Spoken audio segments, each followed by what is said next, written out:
நான் இவ்வளவு தூரத்துக்கு இன்னைக்கு உங்களை பசிய போகிறேன்னா காரணம் இவங்க தான்டா எனக்கு சாமி. அவங்ககிட்ட விழுந்து ஆசீர்வாதம் பண்ணும். வாங்கிக்க, எல்லாரும் ஆசீர்வாதம் பண்ணுங்க போ. உங்க பிள்ளையா நினைச்சு அவ்வளவுதான். அந்த உலகத்துல யாரும் அதே நாள் இருக்க போறது கிடையாது. கற்ற கலையை பிறகு சொல்லிக் கொடுத்து எல்லாத்தையும் வாழ வைத்து நம்மளும் வாழும். அது நீங்கள் எல்லாரும் நினைக்கிற நினைப்பை நான் செய்து கொண்டிருக்கேன். சிங்கா, இந்த கடைசி ஆடு அந்த ஆட்டத்தை மட்டும் என் கண்ணுக்குள்ளே இருக்க ஆடு. இது எங்க வளர்ல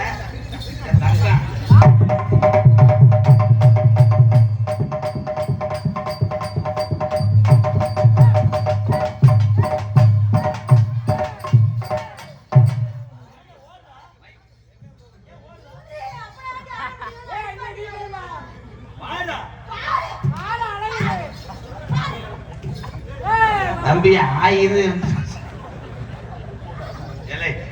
வயிற்றுல எதுவும் புரட்டா சேரலையா? என்ன